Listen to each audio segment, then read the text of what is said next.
Hi everyone, welcome back to my channel.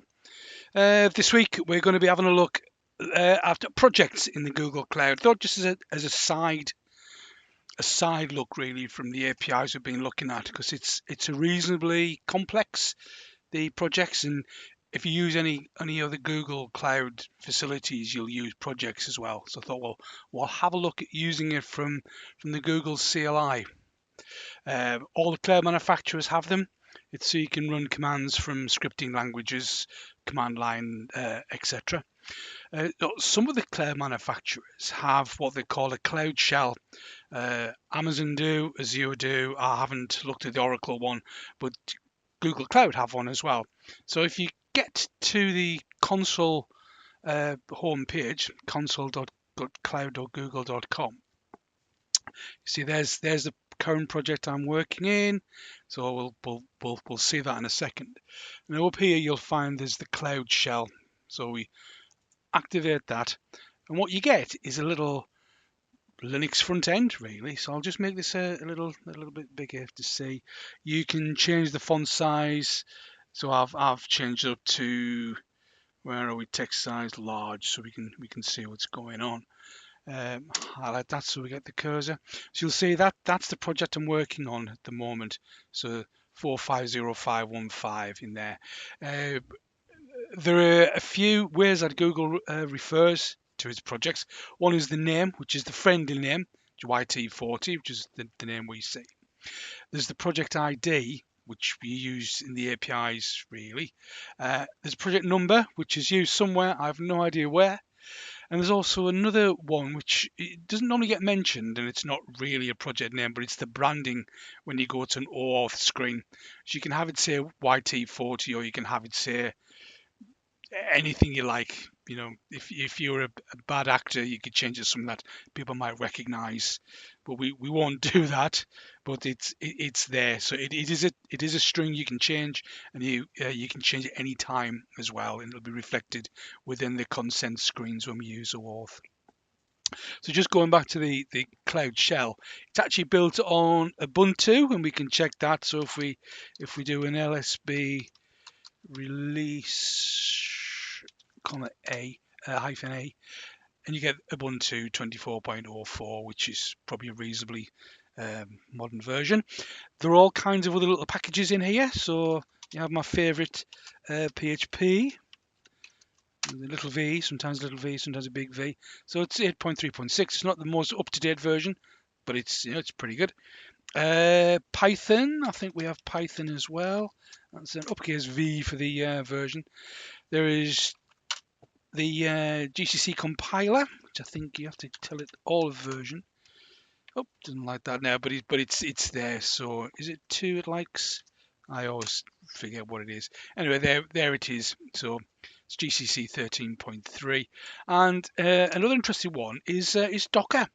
So you can actually do a Docker run. I think it's hello world to check that it works.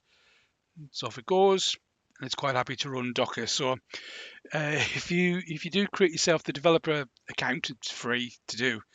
You get a nice little VM you can play with.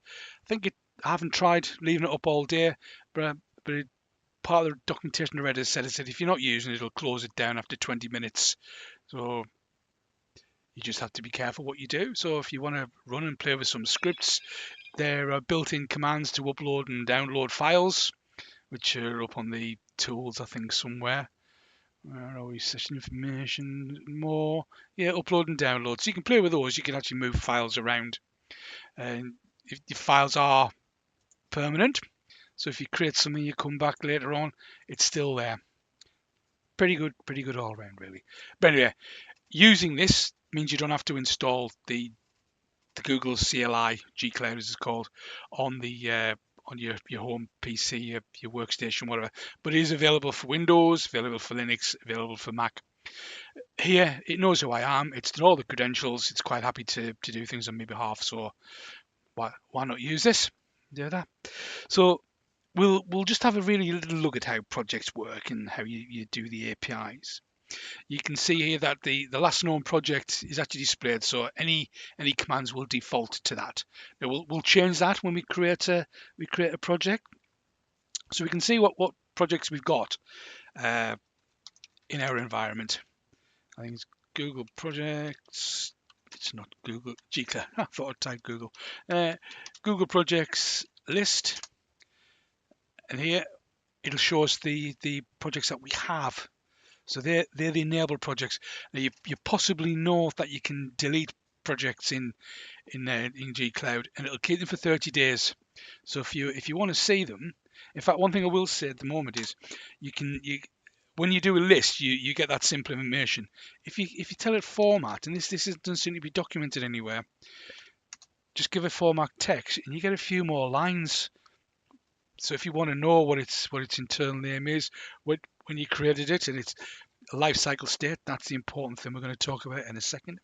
And you could change that to there's a few things. If you type something incorrect there, it'll give you the idea. But there it shows you shows it formatted in JSON format. So I think if we just give it a bit of rubbish, it should just tell us what we can do. Yeah, so we can do CSV. So we can do format CSV.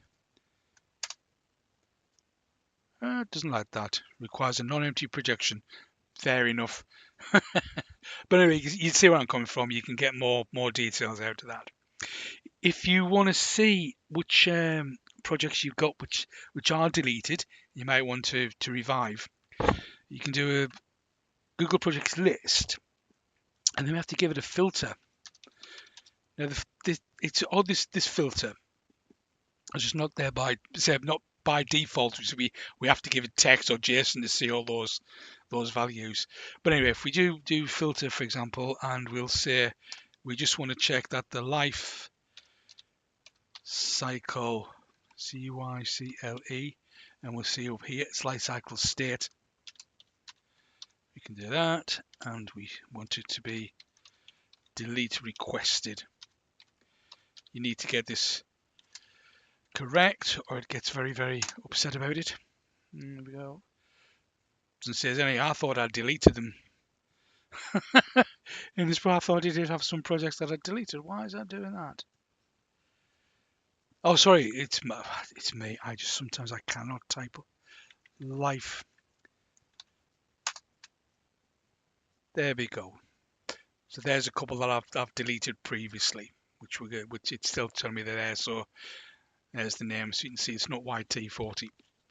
You always get the mistakes in my videos. I always think it's good to show mistakes, because you do see some videos you see them been edited to remove all the mistakes, but shouldn't really do that. Right. So just while we're on here about the projects and what they are and how you handle them, we'll try undeleting a project. So we do a Gcloud projects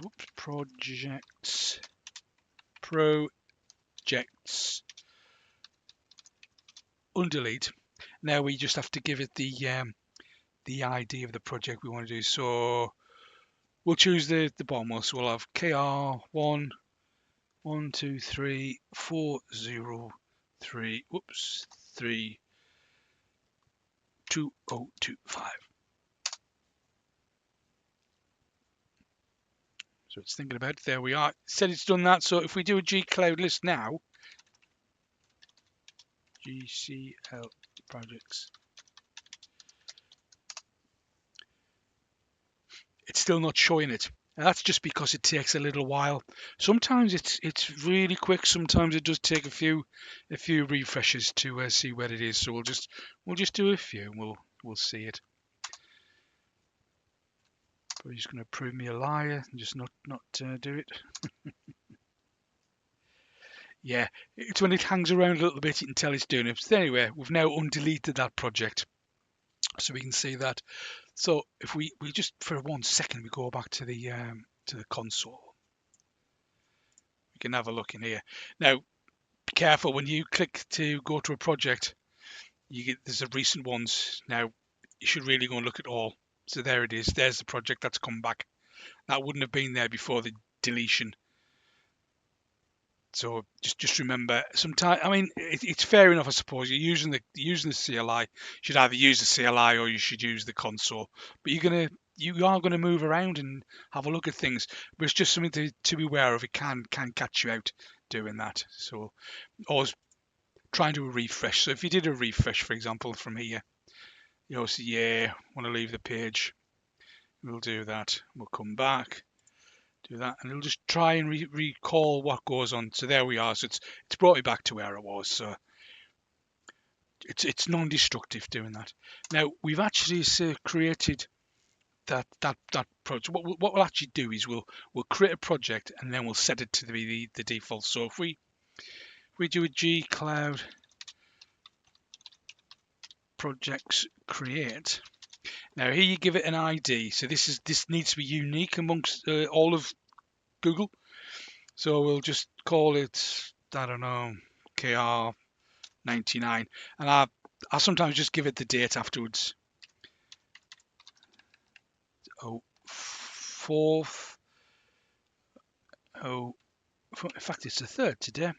I'm English, so I do DDMMYY. So that's March end 2025.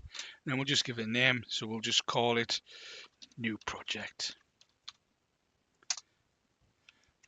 So we have to say hyphen name new project. There we go. Off it goes. Now you'll see there it just says enabling service on the project. It enables around about 20 different APIs on there. So if we'll just wait until it actually creates. So we'll just do Google Projects list, GECTS list. Is that the one I've just created? No, I'll call it KR99. Not there yet. Let's do it again. There we are. So there's KR99. So we'll go back to our console, because what we're going to do is you can have a little look in the console, then we'll do it in the G-Cloud. So I want to change projects. So we'll say that. You see, yeah, it's not there. That's because it hasn't refreshed it yet. It can take a little while to do this. There we go. Yeah, quicker than normal. So we'll just go into new project. We'll have a quick look at the APIs it's got enabled. And there's the 20 APIs that you wouldn't normally want to use. So what you can do is we'll create another project. We can do that. Clear the message. We'll just create another project and we'll call it you'll call it empty project, and we give it a command line option here of, when I find it, I don't want to do it wrong, of hyphen no enable cloud APIs. Oh, of course it is, because I've just created it, but that's an example of you try and do an ID which isn't yours. So we'll just call it KR999. In fact, KR, so I can recognize it. 80, so that's the ID we created. There we go. And you'll notice that it hasn't this time done the adding services, whereas operations, adding the operations, it doesn't do that now. So we can just do G-Cloud projects list. I could spell.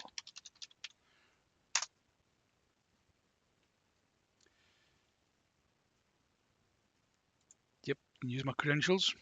Usually to at the start, probably put my tokens timed out.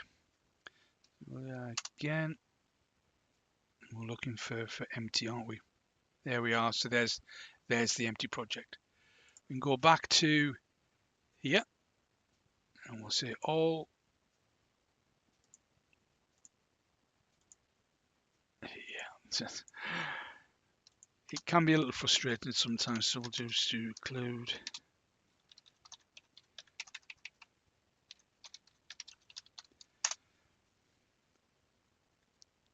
definitely there. Yeah. Okay, all. There we are, empty projects. And that's what I called it. I actually called it KR empty project. Yeah, sorry. Yes, there's the ID. That's the one we want. So we'll just open that up, and we'll it's telling me I don't have any APIs. So if I was to go to this, well, if we're on that screen, you don't see anything. It's not there. So what you need to do now, we always use the cloud APIs. So we'll do a G-Cloud. In fact, what we can do is, before we just go any further, we'll set the default. If you don't set the default, you always have to do -- project and the name of the project after any command, so it can get a bit tedious. So setting the default kind of stops you making mistakes as well, because if you don't do that hyphen project, it will do it on the default, and it may well do something to a project you don't want to do to it. So the command to do this is, if I just get this box, gcloud config, and it's set, and we have to type project. Now, just so I get this right, so we'll just take the project ID, which is what we want. Oh, didn't like that. Let's try that again. gcloud config set project, and then we give it the ID. So it's now updated, and you can see that that's now the default we have. Now we can look at what the enabled APIs are by moving on to another part of the API. So it's services. So we'll do Google services list, and it should use this default. Nothing there because we declined to allow the project creation to do it. You can ask it to show you the enabled ones, just a slight change to the command line, or if you want to see what there is available, which you can use, just if you can spell it correctly, available. And this takes a little while, but there's all the ones that we use. We know we're probably going to use the Google Drive one, so we can grep to Drive, and hopefully it shouldn't take too long to find that API.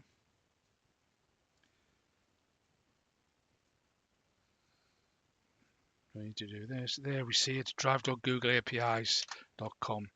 So what we need to do now is we say gcloud services enable, and we want to enable drive.googleapis.com.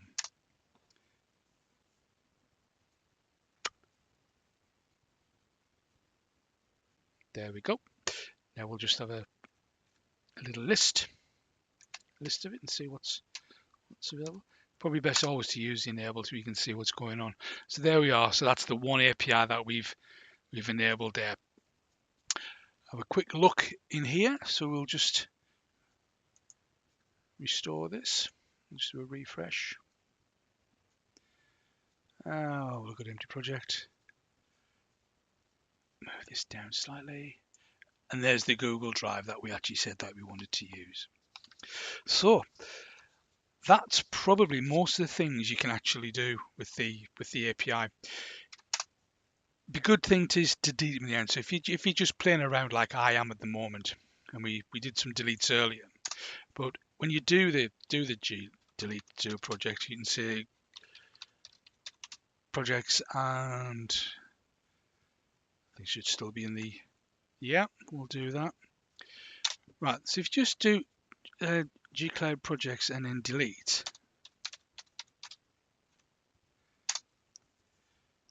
you get a prompt, which if you're scripting, you probably really don't want to do. So we'll say, do you want to continue? So we'll say no. So we can rerun that, but if we have the command line option quiet,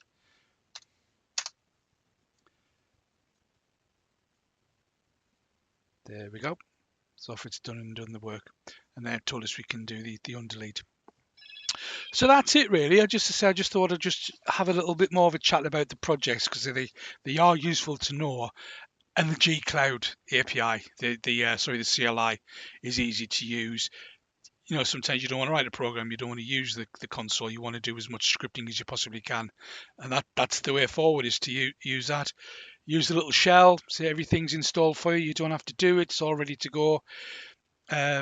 Authenticate as you go. You can sort of re-ask me for my credentials, probably because they're over an hour old since the last time I said you can use them.